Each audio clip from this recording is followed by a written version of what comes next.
Hello दोस्तों, इस video में आपको एक इम्पोर्टेंट रस को लेकर आया और यह जो रस है हमारे आने वाले बोर्ड एग्जाम के लिए बहुत ही इम्पोर्टेंट रस है।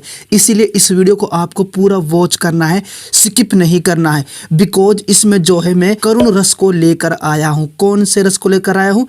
करुण रस, जो वेरी इम्पोर्टेंट रस है 10th क्लास के लिए और 12th क्लास के लिए। और यह जो रस है कई बार जो है बोर्ड एग्जाम के पेपर में पूछा जा चुका है। आप यहाँ पर खुद भी देख सकते हो कितनी बार यह रस बोर्ड एग्जाम के पेपर में आ चुका है। इसीलिए इस रस को करना हमारे लिए बहुत इम्पोर्टेंट है, करुण रस को, ठीक है ना।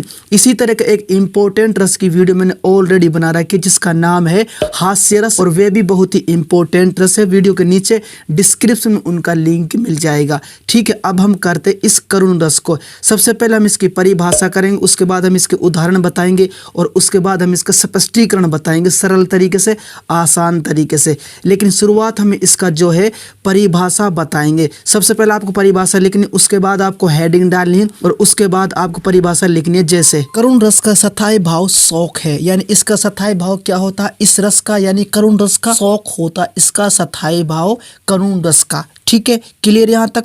उसके बाद नेक्स्ट इस प्रकार से है, जब प्रिय या मन चाही वस्तु के नष्ट होने या उसका कोई अनिष्ट होने पर हृदय शोक से भर जाए तब करुण रस होता है। यानी इसका मतलब ये, इसका तात्पर्य ये है, जब प्रिय यानी अपनी कोई प्रिय वस्तु हो या फिर मन चाही वस्तु हो जिसको हम मन से चाहते, उसके नष्ट होने पर या उसका कोई अनिष्ट होने पर, अनिष्ट का मतलब होता है यानी कि जो अशुभ होने पर जो है उसका हृदय यानी दिल जो है शौक से भर जाए, तब जो है करुण रस होता है। कौन सा रस होता है? करुण रस होता है तब, ठीक है। क्लियर यहाँ तक? उसके बाद नेक्स्ट इस प्रकार से, इसमें विभाव, अनुभाव व संचारी भावों के मेल से शोक नामक स्थायी भाव का जन्म होता है।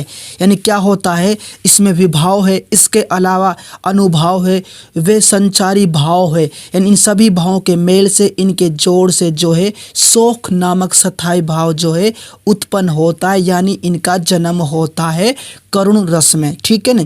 यह है इसकी परिभाषा जो मैंने सरल तरीके से यानी आसान तरीके से इसमें कंप्लीट करा दी है, करुण रस की परिभाषा, ठीक है। उसके बाद नेक्स्ट टॉपिक है इसका उदाहरण और स्पष्टीकरण, ठीक है। सबसे पहले हम इसका जो उदाहरण करेंगे इसमें, ठीक है, यानी उदाहरण को समझेंगे, उसके बाद हम इसका स्पष्टीकरण करेंगे। और इसका उदाहरण मैंने सरल तरीके से लिख रखा है, जो इस प्रकार से मैंने लिख रखा है। जैसे कि मणि खोए भुजंग सी जननी, फन सा पटक रही थी शीश, अंधी आज बनाकर मुझको किया न्याय तुमने जगदीश। यह है इसका एक सरल उदाहरण है, सिंपल सा एक उदाहरण है। इसी को आप, इस उदाहरण को जो है आप बोर्ड एग्जाम के पेपर में लिख सकते हो, ठीक है। उसके बाद हम इसकी जो हिंदी पढ़ लेते हैं। जैसे कि श्रवण कुमार की मृत्यु पर उनकी माता को विलाप का यह उदाहरण है, ठीक है ना।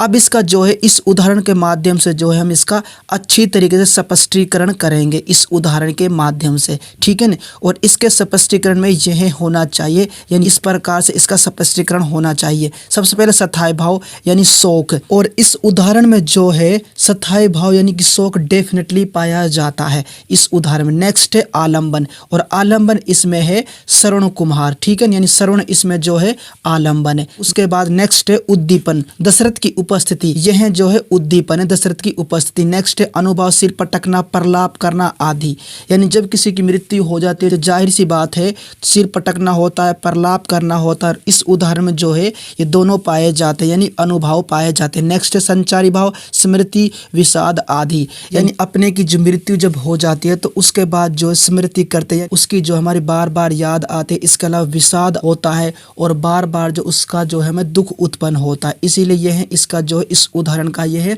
सही स्पष्टीकरण है, और इसीलिए यह जो उदाहरण और ये स्पष्टीकरण जो करुण रस का स्पष्टीकरण है, इसी का यह उदाहरण है करुण रस का, ठीक है। अब यहाँ पर जो इस रस का जो है उदाहरण, इसके अलावा इसका जो स्पष्टीकरण है सरल तरीके से, आसान तरीके से कंप्लीट करा दिया। इसके अलावा जो है इस रस का यानी जो करुण रस है, इसकी जो परिभाषा है वह भी मैंने सरल तरीके से, आसान तरीके से कंप्लीट करा दी है, ठीक है ना। एक बात आपको नोट करना, जो करुण रस है ये वेरी इंपॉर्टेंट रस है 10th क्लास के लिए और 12th क्लास के लिए, इसीलिए मैं इसको दोबारा इस वीडियो में बता रहा हूँ। डेफिनेटली यह जो रस है बोर्ड एग्जाम के पेपर में आ सकता है। इसी तरह का एक इम्पोर्टेंट रस और है जिसका नाम है हास्य रस। उसकी वीडियो मैंने ऑलरेडी बना रखी है, वीडियो के नीचे डिस्क्रिप्शन में उनका लिंक मिल जाएगा। अगर आपको इम्पोर्टेंट जीवन परिचय की वीडियो, छंद, अलंकार, इस तरह की इम्पोर्टेंट वीडियो चाहिए तो वीडियो के नीचे डिस्क्रिप्शन में उनका लिंक मिल जाएगा, वहां पर जाकर आप देख सकते हैं। वीडियो पसंद आए तो वीडियो को लाइक कर देना, चैनल को सब्सक्राइब कर देना है, साथ बगल में जो घंटी ऑल नोटिफिकेशन वाली उस घंटी को भी दबा देना है।